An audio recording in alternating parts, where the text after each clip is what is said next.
Is debt beating you down? You need discipline. You need the Debt Ninja. If you've been caught in a financial trap and need to be set free, then you need the Debt Ninja. Want to stop those harassing collection calls, start saving thousands in interest and fees, and get out of debt fast? Then you need to call the Debt Ninja. The Debt Ninja will find the best companies across the country that will help you consolidate all your bills into one easy payment, reduce your payments by 30 to 50%, and get you out of debt fast. If you have unsecured debt of $10,000 or more, such as credit cards, loans, or medical bills, call the Debt Ninja for a free 15-minute consultation. Call 800-826-1246. 800-826-1246. That's 800-826-1246. Call today. The Debt Ninja. Individuals and businesses with tax problems, listen carefully. Do you feel like you're losing control over your finances? If you owe over $10,000 in back taxes or have unfiled tax returns, we can help you take back control. The IRS is the largest and most aggressive collection agency in the world, and they can seize your bank account, garnish your paycheck, close your business, and file criminal charges. Take control of your tax problems now by calling the experts at Tax Mediation Services and take advantage of the Fresh Start program and new laws that may allow us to negotiate a settlement for the lowest amount possible. Our team of tax attorneys and enrolled agents can stop collections and get you protected so you can take control of your financial future. Tax Mediation Services is accredited by the Better Business Bureau. Call now for a free case review and a price protection guaranteed quote. Call Tax Mediation Services now at 800-610-9050. That's 800-610-9050. 800-610-9050. All writers are prone to becoming so attached to our characters and stories that we struggle to see why a passage may not be working. It takes another set of eyes to help us nurture our writing to full maturity. At Black Wolf Editorial Services, we strive to enable writers to develop and grow, shaping stories into masterpieces that can stand the test of time. Editing services are provided for all genres and all age categories. Services range from critiques of the short story through to line edits of the full-length novel and copy editing for those preparing for publication. We also offer assistance on generating a writer's bio for your websites, as well as help with those book blurbs and promotional material. We won't abandon you to the masses. We want to celebrate with you in your successes. Black Wolf Editorial Services, nurturing your writing into maturity. For a full list of services and prices, visit us at blackwolfeditorial.com.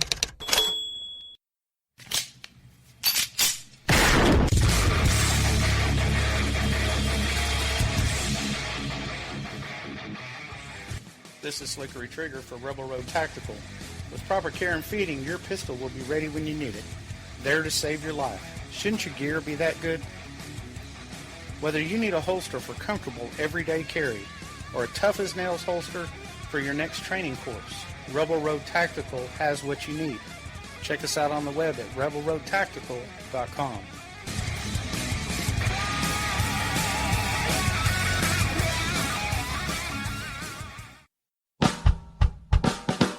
You're listening to the Spark Radio Network, internet radio like you've never heard before. Innovation, creativity, and imagination are all said to begin with a spark.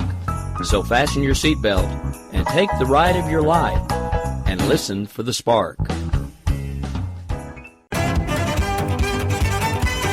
You are listening to KLRN Radio, where liberty and reason still reign. My name is Jessie. I'm a United States Special Forces widow. This gives me a unique perspective on the world around us. If you're willing to listen, I'll tell you how I see it, and I won't pull any punches. This is my POV, which stands for point of view.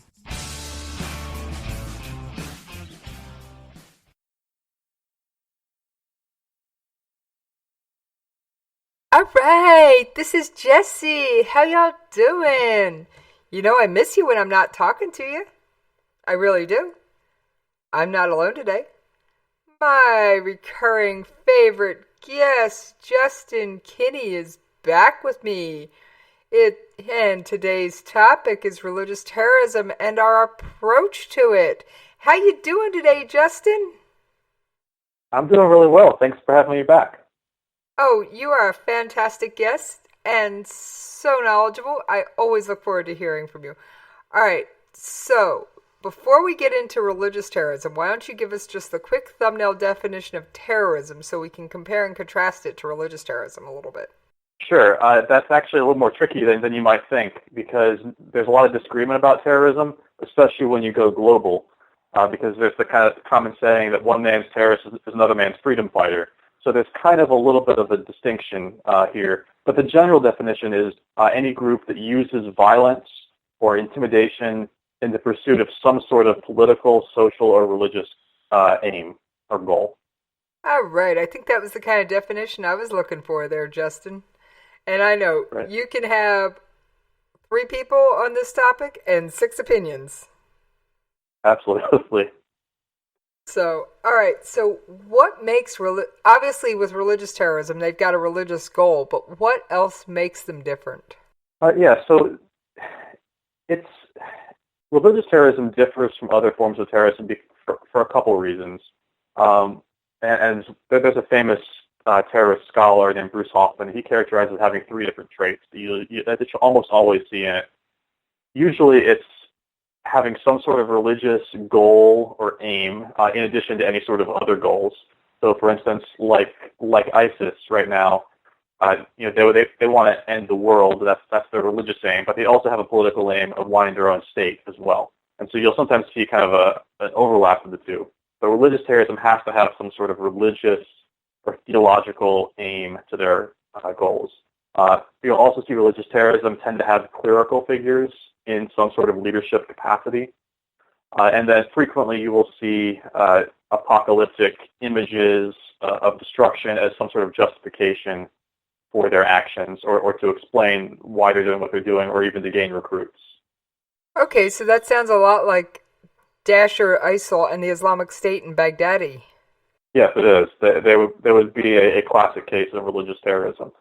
All right, so how do we have to approach religious terrorism differently than, say, what happened with the IRA or those with purely political motives?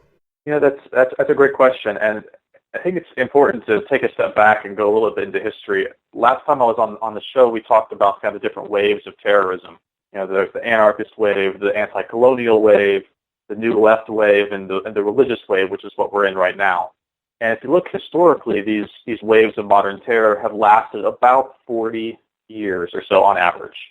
And if you look at the religious wave that we're currently in, that started in about 1980. And so we're actually coming close to the end of the wave, assuming it follows the same trend as these other 3.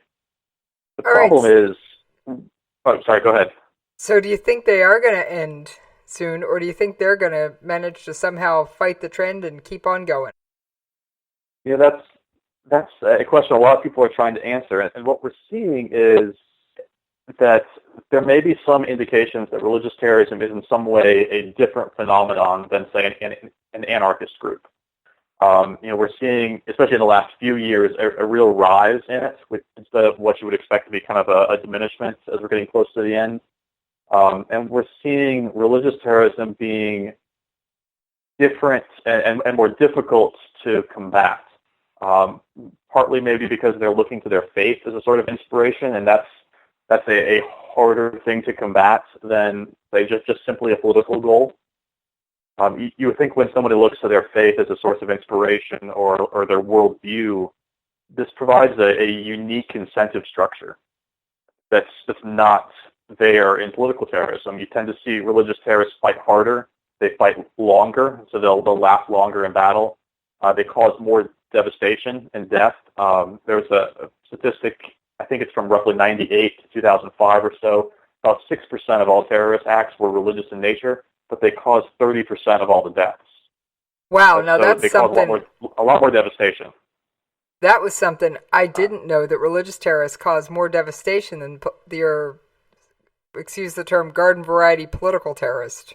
They do, and there's a lot of debate as to why that is. It's probably because religious terrorists tend to discount survival more than a secular terrorist that's fighting for some other goal. They they don't care as much about their own personal survival, maybe because they believe in an afterlife that they're going to be rewarded in, or maybe this is something that's more intrinsic to who they are as a person. Faith is usually something that's very deeply held, much more so than, say, political beliefs on average. And so they tend to discount their own survival a lot more than, say, a secular group would. So is that... you also will often find... Oh, go ahead, sorry. I was going to say, is that where the 72 virgins come in? Probably, yeah. That when you have some sort of afterlife reward system, then this life doesn't matter as much. Whether it's 72 virgins or whatever else, your belief system, promises you for being a martyr, your current life tends to matter less when you believe there's something beyond.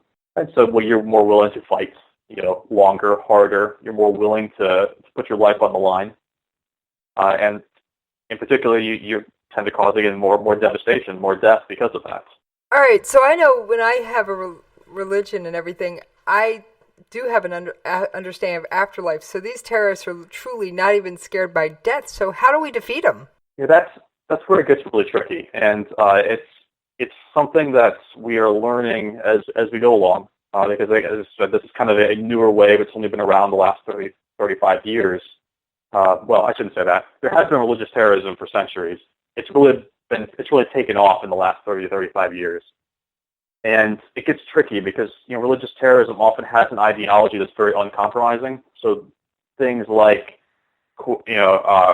compromising and giving in, making concessions doesn't seem to work the same way it does with political terrorist groups. We've seen political groups, it doesn't happen a lot, but we've seen them give in and make peace, sometimes even stop committing acts of terror entirely just by offering them concessions, what they want. The IRA, they pretty much, you don't hear about them blowing up nightclubs anymore. They've essentially gone away. The ETA in Spain, the Basques group, they haven't committed much of anything for a long time. So we have seen these kind of political or ethnic-based groups, stop committing acts of terror, or at least diminish it when they're given concessions. When we're doing that with religious terrorist groups, that doesn't seem to be working, at least not nearly to the extent that it does for political groups. So concessions has historically been a way to help, mollify these groups, but it's not working here. So that kind of leads to what's the next stage, how do we do it? And there's a couple of things countries have tried to do. There's groups like France, countries like France that are trying to curtail some of this religious expression and hoping that can cut back on it. You hear about their burqa bans and their restriction on religious attire. Belgium, labeled certain non-violent religious groups as dangerous, put them more in the public eye. India has some discriminatory policies against religious minorities to keep them down. So they've tried this kind of religious repression. Have you ever heard of Japan's... That doesn't work. I'm sorry, but have you ever heard about Japan's immigration restrictions against Muslims? They just don't admit them. I have, and that's another tactic that some countries are going down.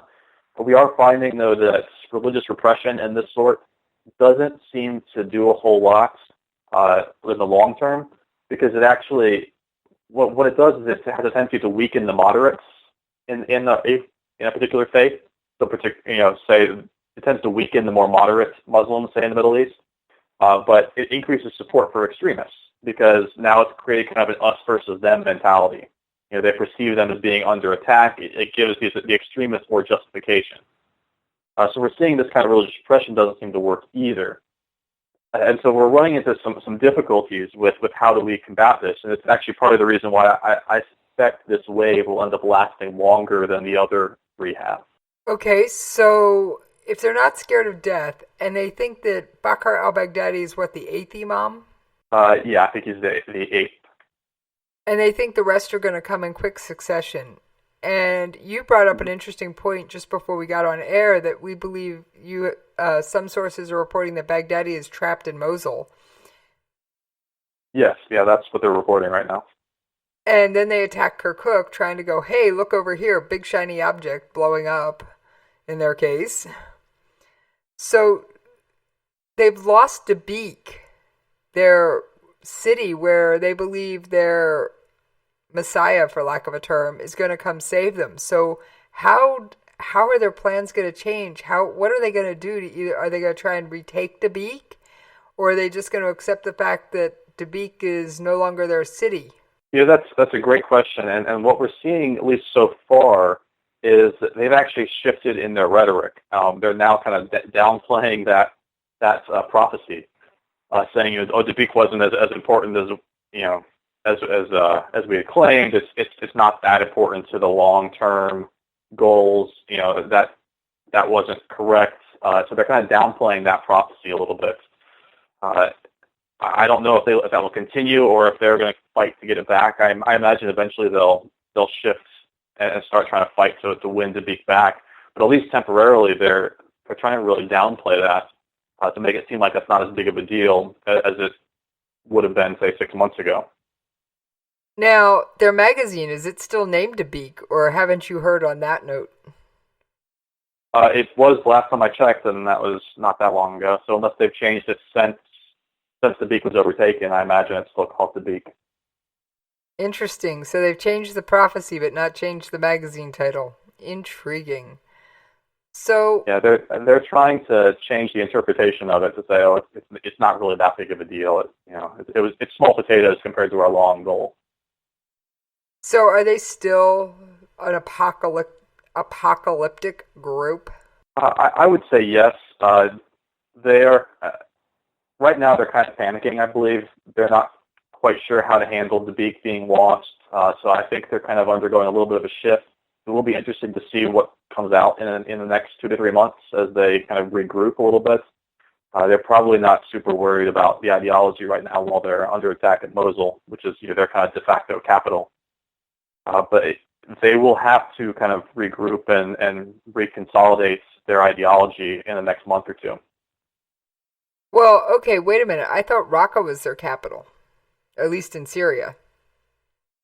In Syria. Mosul is their Iraqi capital. Okay, and now Bakr al-Baghdadi did make the proclamation of the Islamic Caliphate from a mosque in Mosul. So you could say it's almost their spiritual capital. I suppose you could do that. Mosul was one of the first towns that they really thought about taking over when they first erupted on the scene. It was one of their first goals was to take Mosul. It kind of became their de facto capital at the time. Then they moved to Syria, got involved in the war there. It overtook Dabiq, which took on a prophetic importance to them. Obviously, Raqqa as well. So they have a couple big cities that are important. Mosul is just one of their larger ones. So if they actually, I'm seeing that it's going to take months to take back Mosul. What do you think about that? I think that's probably right. And to be honest, because of the way they fight, they'll probably never be 100% certain that all the little factions are gone. It's hard to root out an entire group from one city when they, by nature, blend in with the population and they're willing to work among the civilians. It's going to be near impossible to make sure they're 100% gone. But practically speaking, it will be probably a few months before they have control of the city. Okay, then what happens to Mosul after we eliminate the bulk of ISIS? I think that's a great question, and it's going to have to be up to the local people. I think one of the things that we tend to do very poorly is coordinate with locals who are friendly to us, and we do this very poorly across Northern Africa, across the Middle East. There are a lot of people on the ground who are locals who also hate ISIS and these other groups, and they're willing to work with us, but we tend to do a very poor job of utilizing that. And so I think our next step has to be to work with those locals on the ground who already have established avenues of trust with the people. They know where to go, who the people are that are terrorists much better than we could ever figure out. And I think we have to utilize that. So you think that we need to improve our relations with the locals, and do you also think that maybe that would include trying to bring in more Peshmerga? Although, do we really, or would that stir up more ethnic and religious violence in the Middle East?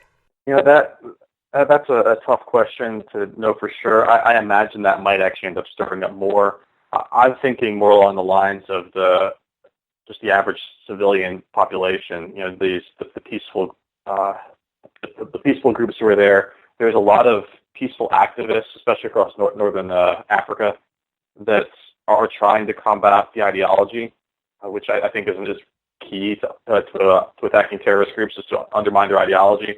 But they don't have the resources that they need to do this. And I think if we can just embolden some of these individuals and some of the local populations, that's the real key. Because when you look at even religious terrorist groups, start with the Middle East, terrorist groups all come to mind, but the majority of the people there aren't terrorists. The majority of them aren't even sympathizers. The majority are peaceful, and we need to utilize that a lot more than we really have been.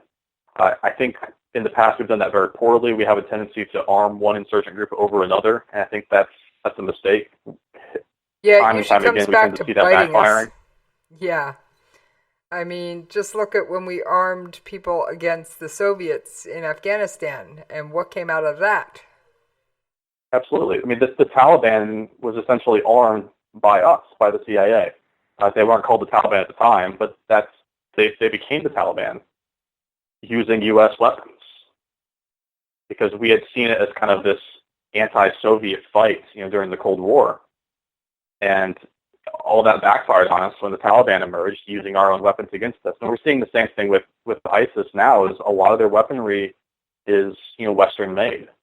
All right, so what we really need to do, instead of trying to pick winners and losers, is work with the civilians who essentially just want to go about their daily lives and be left alone and live in peace and quiet.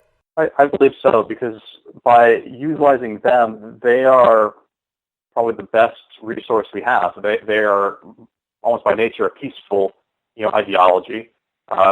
Grand majority of them are not sympathetic to this cause. Most of them hate groups like ISIS. They want them gone as much as we do because they're the ones who are being oppressed by them. And so if we can utilize those people there, combat the ideology on the ground, that will effectively help cut off a lot of their recruiting tactics as well. All right, so instead of trying to bring in our armed forces, although we may need to do some advising and assisting or quote-unquote special forces operations to take out the big cats. Sure. Work with the average citizen who doesn't want this chaos any more than we do. Right, and we've mentioned on here before, the average victim of a terrorist attack is a Muslim, and they are well aware of that, and they don't like this happening in their lands. And if we can use them and embolden them and let them actually handle the majority of this combating of ideology, we can provide resources and whatever they need. But if we let them to take the bulk of it, they're a lot more trusting of one another than they would ever be of a foreigner coming in and trying to tell them, what they should do and believe. Well, I don't think... That said, sorry, go ahead. I was going to say, I don't think anyone wants somebody else of a different religious background coming in and say, well, you shouldn't believe in that, you need to believe in this. I can't see that going over well in any community. Exactly, and it hasn't gone well. We've kind of tried that, with our invasions over there, and it backfired big time. I think if we had thought it through a little bit more ahead of time, we could have avoided some of this. We've just done a very poor job of engaging the people on the ground who would be sympathetic to the cause, or who, as you said, kind of want this even more than we do. Right. And the other thing we were mentioning off air, you mentioned that you feel that ISIS or ISIL or Daesh, and I usually often refer to them as Daesh on my show because I don't like the other names that much. But anyway, that you feel that they're in a little bit of panic and chaos. And there were a couple of things you mentioned to me that I'd seen on the news, but I don't know that I've mentioned them to my listeners, that some Daesh fighters were trying to escape dressed as women. Do you think that's a sign of the chaos and panic? I think it is, at least among the average foot soldier. During this invasion of Mosul, I think they're being really forced back. We've mentioned, al-Baghdadi is probably trapped there, at least that's what the reports are saying. And just a day or so ago, they announced that they were telling all of the women and children, the wives, the girlfriends to leave, and to get out of Mosul where all the fighting was taking place. And that's usually a sign that they think something's going wrong. And what happened was several of the foot soldiers decided they didn't want to fight anymore and tried to escape with the women as well. And they did so by wearing women's clothes. There's some amusing pictures you can find online of it. They are just trying to get out of there as well. These aren't the leaders of the group, but a lot, I think, the average foot soldiers who are realizing that Mosul is a very dangerous place to be for them right now. Oh, I have to agree. We've got the Peshmerga on two sides, I believe. I'd have to pull up a map, but I believe the northern and eastern side, and you've got the Iraqi army with the U.S. forces on the southern and eastern side. And by the way, for the record, there are U.S. forces also with the Peshmerga. Mm-hmm. So I believe Obama just recently sent hundreds more forces over there just recently. And that doesn't count the air power. However, I will say that ISIS has been attempting to thwart air power they created a moat around Mosul filled with oil and lit it on fire. Hey, environmentalists, why don't you rail against Daesh or ISIS and see how far you get? Sorry, I had to insert that one. Do you think this wave of terrorism is going to hang on longer? I do, and it's hard to know how long, but they don't seem to be slowing down like you would expect getting towards the end of their wave, and just the nature of religion being a little more inherently held than political ideology, I believe that it's going to be a little harder to end this wave and move on to whatever the fifth wave will end up being. I've also been seeing some people talking about cyber terrorism. So do you think the fifth wave and the fourth wave, if the fifth wave is cyber terrorism, do you think the fifth and the fourth are going to run concurrently for a while? It's certainly possible. We have seen multiple waves kind of overlap in the past. As one slowly dies out and the next one takes over. We've seen them run a little bit concurrently for a few years. So that's certainly a possibility if cyber ends up being the next wave of things, which is possible. Problem with cyber terrorism is that in order to be effective at it, you almost have to have a state's backing because you need to have the resources and the money and things to do it. It's hard to do it, when you're kind of a poor group in the middle of nowhere.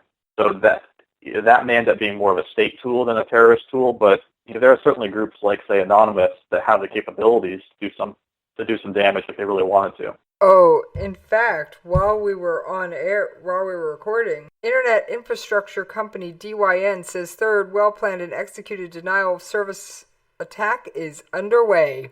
Came across my phone. I'll have to check that out. And also, I know there was another denial of service attack overnight on the Northeast. And for the record, we are recording on the 21st, and you will hear it on the 22nd. So this news will only be one day outdated, folks. And I don't call that outdated in the world when it comes to world of terrorism.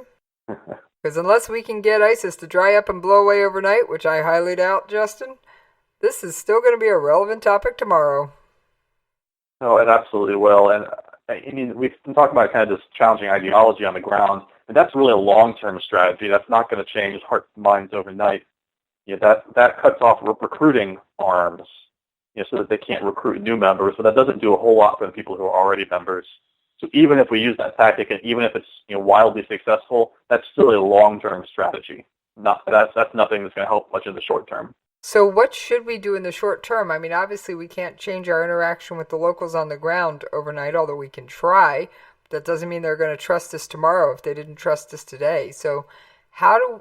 So we've got months probably of fighting to retake Mosul and get rid of, we'll say, the bulk of Daesh from that place and give the civilians some much-needed breathing room. Because there are between 1 and 1.5 million civilians still trapped in Mosul. Right, yeah. In the short term, that gets really tricky really fast because there's not a whole lot you can do in the short term.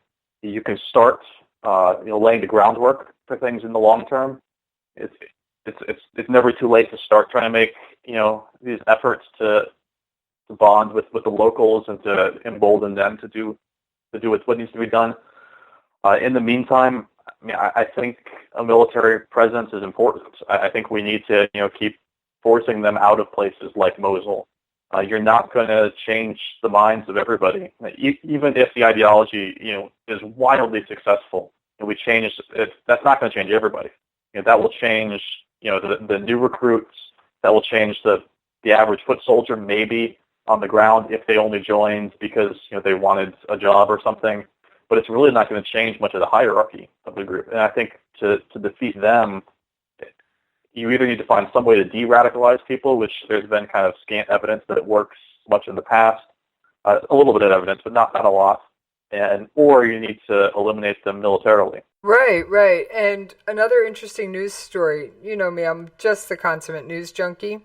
I was just scrolling through Press TV, which for your information, Justin, if you're not familiar, and for my listeners' information, full disclosure, is Iranian news in English. Thank you. My Farsi and Arabic are not that strong, folks. And it says that they had technicians in Kirkuk. Doesn't say what kind of technicians, but it says that a senior Iranian diplomat says the Islamic Republic, i.e. Iran, will bring its technicians back home from the northern Iraqi oil city of Kirkuk following a deadly attack by Daesh on a power station and other buildings nearby the city. So even Iran is going, hey, guys, this ain't working. And I think the technicians were oil-related because of the oil fields in Kirkuk. But I'm sorry, I don't think ISIS has the resources at present to do major battles on two fronts. Yeah, they can blow stuff up a little bit away from Mosul or Raqqa, but I don't think they've got enough manpower. And I pray I'm right on this, that they don't have the manpower to actually have ongoing, seriously long-held fights in Mosul, Raqqa, and Kirkuk. Yeah, that's going to be tricky. I mean, ISIS is probably considered the wealthiest terrorist group of all time. I think at their height they're worth over $2 billion. But that's being able to fight on multiple fronts like that takes more than wealth, and frankly, it takes more than people, because you need to have training, you need to have a certain amount of resolve, and a group that is relatively new, and we're talking in the last few years, they don't have that loyalty that say a country of centuries or at least decades has. So fighting on multiple fronts like that takes a certain level of hierarchy, coordination, leadership that it will be very tricky for them to maintain, even despite their wealth in the area. So basically, their fighters could just say, skip this, I can find a better job in a bakery, and move on. It's certainly possible, especially at the very low-level foot soldier. You have people who are fighting. I mean, maybe they believe it, but there's a reason they're not high up in the hierarchy. And they might decide it's just not worth it anymore. And frankly, I think that's part of what you use the people on the ground for. A lot of those foot soldiers know people, they have friends or family. If we can utilize that to show them, hey, this isn't worth it, that's where I think you start to change hearts and minds. Now, I was listening to some interviews from some on-the-ground Iraqi soldiers the other day, and one guy was like, I haven't even told my family I'm at the front, because what do you tell your families and your children about being at the front? How do you explain to them you might not come home? And so I found that very interesting. Yeah, absolutely. That's got to be difficult for anybody who's fighting on the front lines of battle. And it's important that the Iraqis are leading a lot of that. I think that's a really important thing long term for the battle. But that's got to be difficult. These are people who are fighting, and frankly, often they're even fighting people that they know. Because a lot of the ISIS fighters are locals, and that just gets really messy really fast. And then we've got Turkey trying to stick its nose in and say, Mosul's important to us too. We got to have our say. And Iraq's going, Turkey, you get out of here. Now, all right, let's talk about religious scorecards for just a moment. All these groups are Muslim. However, and I'm getting out a pen and paper because I may need this scorecard in the future, Justin. Okay. ISIS or ISIL is predominantly which brand? They are Shia? Well, actually, ISIS is kind of a weird offshoot. They're actually what's called Salafism, Salafi. It's kind of a branch off of Wahhabism, which I believe is actually a branch off of Sunni. Okay, so in a way, they're sort of Sunni. They're a distant Sunni cousin. So ISIS is Sunni / Salafism? Salafism, Salafi, it's the Salafi ideology. It's an ideological movement that's kind of within the Sunni Islam branch. But they're known for being much more fundamental than, say, your average Sunni. All right, so then what is the majority of Iran? Are they Shia or Sunni or? So the country of Iran actually has, I believe, the largest number of Shia Muslims in the world.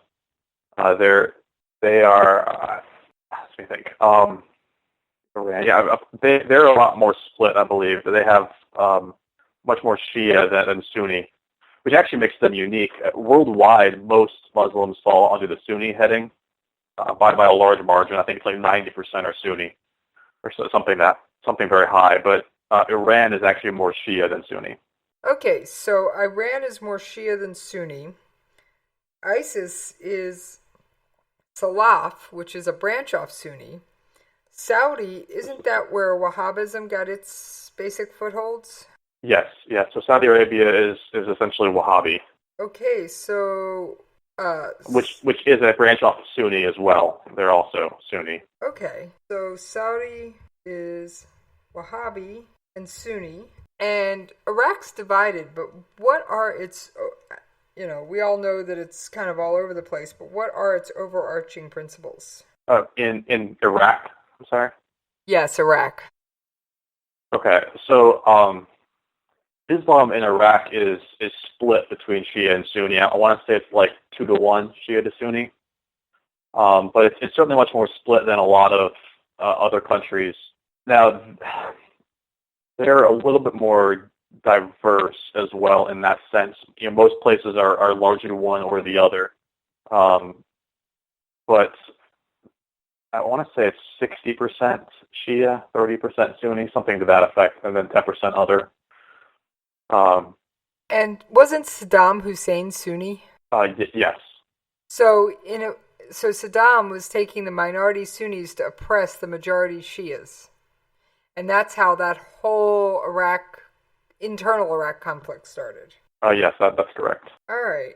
I think we're getting a good grip on the region here, because I know some of this is, I know Saddam's gone, so anybody trying to tell me, well, why are we talking about Saddam? Just because he's not alive doesn't mean what he did doesn't still have an impact. Oh, absolutely. I mean, he was born Sunni. Essentially he ran things very secularly. He wasn't particularly concerned with theology, but he was Sunni, and he treated the Shia population absolutely brutally. And so when he, died, and they had the first democratic elections, when we tried to install democracy there, the Shiites came to power because there were a lot more of them. And so they won elections, and they decided to kind of take out a lot of that frustration from the brutality that he inflicted, on the Sunnis, particularly the ones who were in his, group, his people. And so that's, part of what's still going on today is this Shia-Sunni divide in Iraq. They're having a pretty deadly sectarian conflict since then as well. All right, so where does Turkey fit in on this religious map? Okay, so Turkey is interesting because they're mostly Sunni. I want to say about 70% or so. But religion in Turkey is much more secular than the rest of the Middle East. Some of that's because they've been trying to play it down to join the EU. But they're technically, on that end of the religious spectrum. But it doesn't play as much of a role in their government. They're not as much a theocracy as some of the other places, and they don't hold the religious aspect nearly as dearly as some of the other places in the Middle East would, at least on average. Okay, and that brings us to our favorite friend, Syria. Okay, so Syria is about 75% Sunni. Again, most of the Arab world is actually Sunni. And then Shias would be the next one. But Islam is actually broken up a little bit more. They have, again, about 10% that don't fall in either of those categories either. Actually, if you ever follow the Alawites, they're a pretty predominant group in Syria. They have a lot of influence. They're part of the minority Shia population. No, I hadn't followed them, so do tell. Tell me a bit more about them. Okay, so the Alawites are a branch off of Islam. Again, they kind of follow the Twelver school, so the 12 Mahdi. The 12 imams leading to the Mahdi, and they are kind of I would say, a fairly influential minority population in Syria and Turkey in particular. They have historically been a lot more secretive of their religious beliefs from outsiders. So there's kind of been a lot of rumors about them that, their day-to-day beliefs are a little more secretive on average. But they're considered kind of a fairly large sect in that region.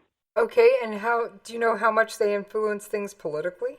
Actually, Al-Assad is technically from this background, the Alawites. So Assad is essentially from this group of religious believers. So they've had quite a bit of influence. Yeah, if the ruler of your country is from your own religious background, and in the Middle East, religion, and there is no separation between church and state in many places, folks. So any of you still holding to that notion, I'm sorry, you need to take a history class. So, is he also doing the minority oppressing the majority type thing? In some ways, yes. He's not as concerned with theology as some of these others are. Much like Saddam Hussein, he kind of came out of this ideology, or this theology. But he's really just kind of a brutal guy who is willing to slaughter whoever disagrees with him. But yeah, in a sense, it's kind of this minority oppressing the majority. And during the Syrian civil war, the Alawite population has supported Assad, the Assad government, and they've really suffered because of it. I want to say like a third of the Alawite men in Syria have been killed in recent years because of this.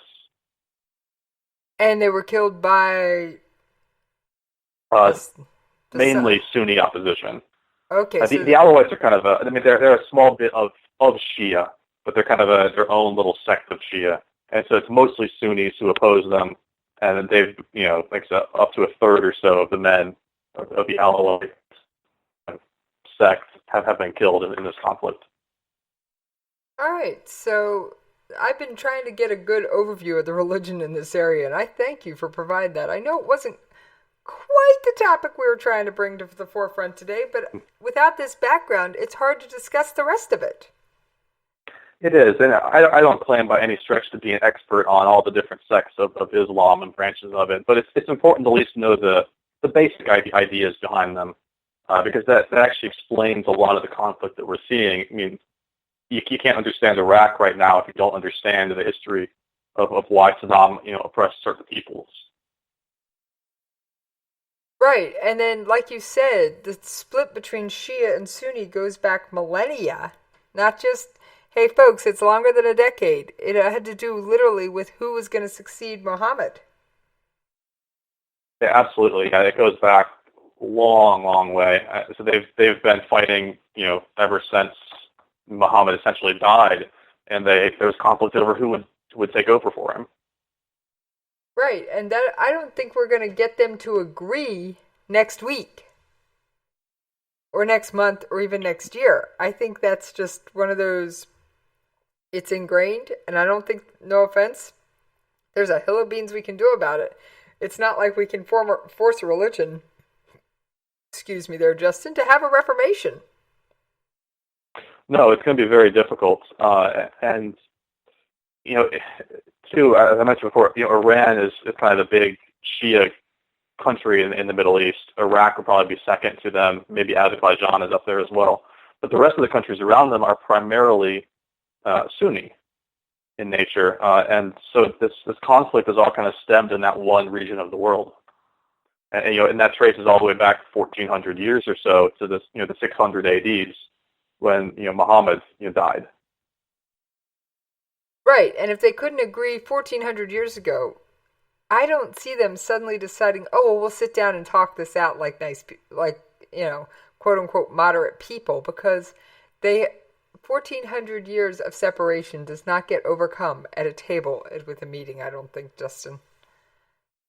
No, that's very difficult, and that really gets into their theology itself. Is how does succession get passed down? And one was bloodline essentially, and the other was to Muhammad's best friend, and that disagreement is not one that they take lightly.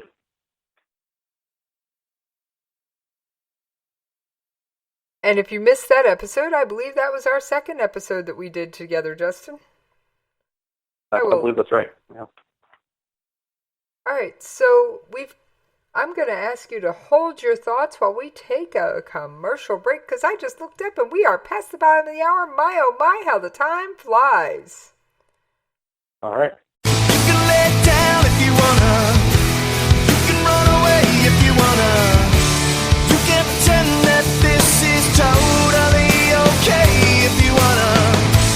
You can play dead if you wanna. Forget what they said if you wanna. Turn your back on a country needing you right now, but I don't wanna. The following message contains a special offer for listeners of this station. Are you a man over 40? Are you constantly looking for the nearest bathroom? Do you wake up multiple times a night to use the bathroom? Right now, Perfect Prostate is sending out free bottles of their groundbreaking new formula to listeners of this station. Perfect Prostate Formula was developed by medical doctor Mitchell Fleischer, and its ingredients have been clinically studied to reduce your frequent nighttime bathroom visits and promote healthy urine flow. Right now, preferred customers get their first bottle of Perfect Prostate absolutely free. There's nothing to lose. Perfect Prostate is guaranteed to reduce that constant urge to use the bathroom, especially at night, and promote healthy urine flow. Don't wait. Call now for your free bottle. Just pay shipping and processing. Dial 1-800-675-0251. That's 1-800-675-0251. Supplies are limited. One free bottle per household. Call now. Dial 1-800-675-0251. That's 1-800-675-0251. Individuals and businesses with tax problems, listen carefully. Do you feel like you're losing control over your finances? If you owe over $10,000 in back taxes or have unfiled tax returns, we can help you take back control. The IRS is the largest and most aggressive collection agency in the world, and they can seize your bank account, garnish your paycheck, close your business, and file criminal charges. Take control of your tax problems now by calling the experts at Tax Mediation Services and take advantage of the Fresh Start program and new laws that may allow us to negotiate a settlement for the lowest amount possible. Our team of tax attorneys and enrolled agents can stop collections and get you protected so you can take control of your financial future. Tax Mediation Services is accredited by the Better Business Bureau. Call now for a free case review and a price protection guaranteed quote. Call Tax Mediation Services now at 800-610-9050. That's 800-610-9050. 800-610-9050. All writers are prone to becoming so attached to our characters and stories that we struggle to see why a passage may not be working. It takes another set of eyes to help us nurture our writing into full maturity. At Black Wolf Editorial Services, we strive to enable writers to develop and grow, shaping stories into masterpieces that can stand the test of time. Editing services are provided for all genres and all age categories. Services range from critiques of the short story through to the line edits of the full-length novel and copy editing for those preparing for publication. We also offer assistance on generating a writer's bio for your websites, as well as help with those book blurbs and promotional material. We won't abandon you to the masses. We want to celebrate with you in your successes. Black Wolf Editorial Services, nurturing your writing into maturity. For a full list of services and prices, visit us at blackwolfeditorial.com. KLRN Radio has advertising rates available. We have rates to fit almost any budget. Contact us at advertising@klrnradio.com.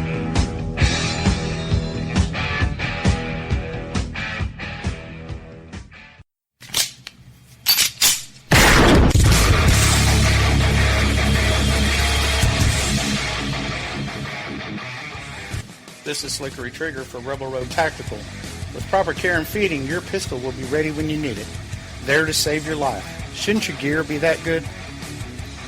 Whether you need a holster for comfortable everyday carry or a tough-as-nails holster for your next training course, Rebel Road Tactical has what you need. Check us out on the web at rebelroadtactical.com.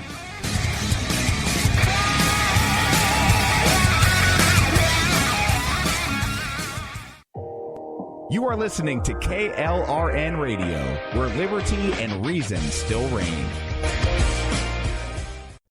You can lay down if you wanna. You can run away if you wanna. You can pretend that this is totally okay if you wanna. You can play dead if you wanna. Forget what they said if you wanna. Turn your back on the country needing you right now, but I don't wanna. All right, thank y'all for hanging in there with me. Got to pay those bills and keep those advertisers happy. All right, Justin. Now, we're on the topic of religious terrorism, and with the death of a service member over in Iraq, it brings up the fact that this soldier is going to have a funeral, which of course brings up Westboro Baptist Church. American terrorists, right? Well, you know, the Westboro Baptist Church is an interesting group. I would not classify them as terrorists because to be a terrorist, you have to have some sort of violence, or at least a bare minimum, a threat of violence. And while they are some of the world's biggest jerks, they've never crossed that line, to my knowledge, into being violent. I don't think they've ever even laid a hand on somebody. They stay right on the other side of that line, intentionally so. I would not classify them as terrorist group per se. They're simply just jerks, essentially. So the biggest jerks testing the First Amendment? Yeah, one of their main leaders, I think her name's Shirley Phelps. She's like a constitutional scholar or a lawyer, and she makes sure that entire group, whatever they do, it toes that line very closely. They're essentially just using First Amendment rights, to say whatever hateful things they want to say. But again, to my knowledge, I don't think they've ever crossed that line into doing something violent. Well, I don't think I've ever seen any violence committed by them. I do know some people who'd like to commit violence against them, but saner heads. Absolutely, they're, like I said, they're the world's biggest jerks. The things they say are absolutely terrible and don't reflect, any sort of peaceful, loving faith. But again, because they haven't crossed that line, they don't really fall into the same category as some of these other groups that might say, for instance, like the KKK would be a more religious group in the U.S. here that did cross that line on multiple occasions. Well, before we move on to the KKK, I do have to say when it comes to defeating the Westboro Baptist Church and their slogans, nobody better than the Patriot Guard, a couple thousand Patriot Guard riders and their motorcycles. Now, there's got to be something. They're such a small group, but they seem to have a very loud voice. Unfortunately, they do, but you try screaming over 1,000 roaring motorcycles. That's going to be difficult. Exactly. Gotta love the Patriot Guard. All right, so back to the KKK. They are, in your mind, a religious terrorist group, and they're right here in America. Now tell me why they fit your definition of a religious terrorist group. And for those people who may have forgotten the definition of a religious terrorist group, can you give us just a thumbnail version one more time? That way they can see the point we're trying to make. Sure. Religious terrorism is any sort of terrorism that is carried out that have some sort of motivation or some sort of religious influence or goal to their actions. Now, the KKK is another interesting one because you'll actually see a lot of people argue that they aren't terrorists simply because their goals were a lot more personal in nature. They weren't as widespread politically. I personally would classify them as such, but they are a little bit more on the line than several other groups. A lot of times the violence they committed was against people they personally knew, the person who lived down the street or the person who, the African American, who did something that they thought was wrong, and they would go after that person individually. Whereas most terrorism has some sort of symbolic target, but they don't really care about the individuals themselves. So there is some debate about that.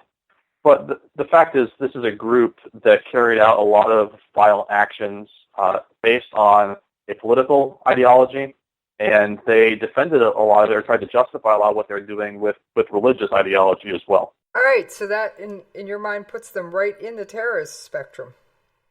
I think so. I mean, I think they're kind of at one end of it, the lower end, where there is some debate there, as I mentioned. But I think the acts that they committed, they certainly committed terrorist acts. Whether you would classify them as a terrorist group or not, I guess depends on the definition you're using. But they certainly committed the acts necessary to classify them into that category. All right, I can see your point on that. All right, so what other, while we're on the discussion of religious terrorist groups, I got to admit, unless you go back to the IRA, I don't see a modern-day band of Catholics running around blowing people up. Or am I mistaken that the IRA pretty much was the last time we saw Catholic terrorism? Catholic terrorism, I'm having a hard time coming up with one. But I think that raises an interesting point, too, that, Islam is not the only faith that has seen religious terrorist groups over the years. I mean, we've seen, I mentioned on the last show that the group in Japan, Aum Shinrikyo, that was kind of a weird religious cult. They committed acts of terror.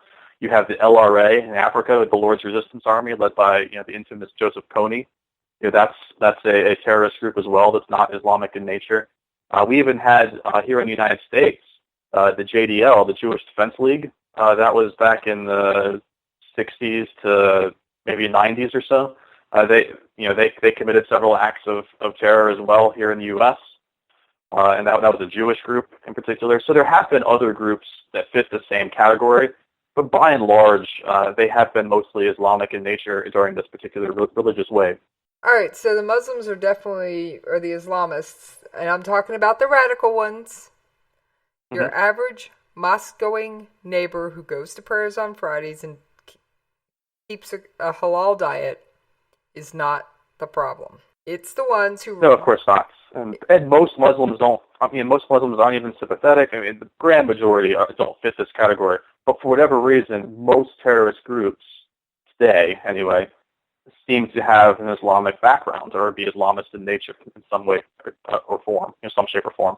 Right. So the thing of it is do you think Islamists are going to keep this wave of terrorism going indefinitely, or at least as long as they can keep recruiting? I think that's a good question, and it raises some questions as to why I think Islam in particular seems susceptible to this. I think a lot of it stems from a couple factors that may go back into history. As you mentioned, a lot of this religious wave stemmed out of the Afghan War, which is when the Afghans fought against the Soviet occupier to kick the Soviets out, and it provided a lot of legitimization for their faith, because it was seen as kind of our faith in this little tiny country, beat the big bad atheist or secular superpower. And so provide a lot of legitimization for their faith, and it was seen as, hey, this Islamic group, beat the atheists, or beat back the secular Soviets. And so you saw a lot of groups spawn out of that exact conflict. Al-Qaeda has roots in it, the Taliban has roots in it, groups as far away as Southeast Asia have roots in that conflict. And so we've seen a lot of a lot of terrorist groups stem out of this one conflict in the Middle East, where it was seen as Islam beating the secularists. And so I think as long as they can provide some sort of legitimization for their faith, and in particular as long as they're able to recruit in the Middle East as well as overseas, from sympathizers, it's going to be hard to knock out this wave of terror. And they have a ripe crop of people who are ripe for recruiting, because it's a region that's very poor. It's a region that's seen a lot of infighting. It's a region that, on average, tends to see more fundamentalist interpretation of doctrine than other faiths. Muslims on average tend to adhere more to more fundamentalist interpretations than other major faiths. We've seen that in a couple studies. And so there's this kind of group of people in the Middle East who are ripe for recruiting. They don't have a lot of other options. They're poor. and they have this kind of legitimization of this extremist faith that's been running rampant for decades, at least the last 20 to 30 years, and in some ways it goes back a lot longer than that. All right. That's beginning to make sense, Justin, because you do have a lot of poverty in the area. You do have a lot of people who are adhering to a faith, and I have to note and tell you that one of the things, there's two things I'll defend: my faith and my country. And those can come in either order. Now, my whole take on religion, just to remind all my listeners, and just in case you're not a regular listener to Jessie's POV, you are welcome to practice any faith you want, as long as your faith doesn't constitute you coming to my house and trying to kill me for mine. Beyond that, I don't care if you belong to the Church of the Flying Spaghetti Monster. Feel free, have fun. Now, we've discussed the fact that there are other Islamic terrorist groups, and cutting off their recruiting seems to be the key. Now, the State Department has said, we'll just give them all jobs. We'll make a jobs program. First of all, we know how effective the U.S. government is at creating jobs here, never mind 7,000 miles away. Yeah, it's been kind of a mantra of this current administration, is give them jobs and terrorism will go away. And I mean, there is a kernel of truth in that, and that there are some foot soldiers who join simply because there's nothing else to do. The problem is that doesn't defeat the ideology, and the ideology, is what drives the group, from the top down, essentially, from the leaders to the people. So while, giving them jobs may cut out a handful of people on the foot soldier, that's not going to get rid of the ideology. You need to have something else on the ground to combat it, some sort of alternative ideology. And that's where I think it gets really important to use the locals. I agree with you. There's nothing can be more important than bringing in the local people to the fight, because it's the locals who are going to be left with whatever we leave. We're not going to stay there forever. Now, absolutely. I certainly hope not. For those people who say, well, World War II ended, we're still in Europe, we're still in South Korea, we have been invited by those countries to have a presence to help stabilize the region. We are a member of NATO. As part of NATO, we have bases in Europe. South Korea has invited us because technically that is a country still at war with its neighbor, North Korea. So they have invited us to help with peace and stability in the region. Japan invited us to stay on even after technically they could have kicked us out, because Japan has no army. Well, all right, it's not that they have no army. They have a really, really tiny one. Mm-hmm. So because of how we ended World War II, Japan is kind of dependent on us for self-defense. And I think that raises a really good point, in that at the end of the day, this fight against ISIS or Al-Qaeda or whatever else, that's not our fight. That's the fight of the people in those regions. That's, at the end of the day, it's their fight much more than ours. I mean, we're only there because they've started, committing, international acts. I mean, we wouldn't be in Iraq if it wasn't for 9/11. We never would have gone there in the first place. Or at least the chance of us going there would be a lot less. We wouldn't have had the justification. So I think at the end of the day, because knowing that it's their fight, we have to let them, or at least embolden them and provide the resources to them to operate that fight on their own terms and using their own ideology, much more so than having this foreign invader come in and try to enforce democracy or whatever around the world. We haven't seen that work, and it's not something that's going to work. They need to know the people that offering this alternative ideology. They need to trust them, and they just don't trust some foreign invader from halfway around the world. And I'm not sure they should, because guess what? That invader's going to go home at some point, and you're going to be left with a mess. Exactly, and that's why we have to use people on the ground, because it's their country. It's their fight. They're the ones who are going to be left with whatever happens in the end, not the United States. And so while we can be there and support, I think at the end of the day, this has to be their fight primarily, with other countries just offering the resources or the backing in some ways. So you're fine with us doing things like the Peshmerga going, hey, America, we're willing to do the fighting, but we need the weapons. Giving weapons is a really tricky thing. We've seen this backfire on us again and again and again, so I tend to not like the idea of just handing over weapons to a group that just happens to be on our side for the moment. We've seen this backfire on us again and again and again. But I think in terms of providing other avenues of support, airstrikes? Things just like, I'm sorry, what? Airstrikes? We can provide, cover fire, we can provide airstrikes. I think having some troops there is good, but I'm not a huge fan of putting American weapons in the hands of a group that just happens to be on our side, right now, because we've seen that blow up in our faces. On multiple occasions. And while, don't get me wrong, I'm a huge supporter of our military, and I'm a huge supporter of this country. Every country makes mistakes, folks. Ours just sometimes happen to be bigger and come back with shark's teeth to bite us. Absolutely. I mean, the U.S. has been the hegemonic power in the world for a while now, ever since the Soviet Union fell. And so we tend to be the one that's involved in more things. And the U.S. has been involved in more armed conflicts around the world than any other country in the last 50 years or so. Partly that's just because of where we are the strongest power, but partly because we also tend to get involved in these conflicts and get overly involved when we should be more emboldening the people who live there to fight their own battles. Now, Justin, I got the question of the day for you. How do we get the politicians and the people up in D.C. to listen to you? Well, that's a whole other problem. That's not one that I'm going to be able to solve.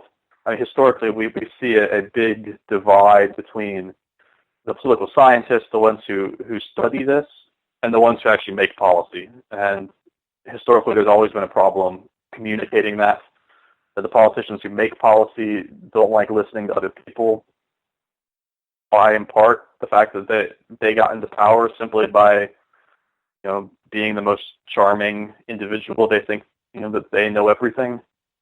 And so we have to find some way to either elect new people who are willing to listen to those who actually study this, for a living, or we need to find some way to convince the ones who are already there that what they're doing isn't working. As for how we go about doing that, I'm not sure, other than a complete overhaul of the system, which, again, they would have to approve.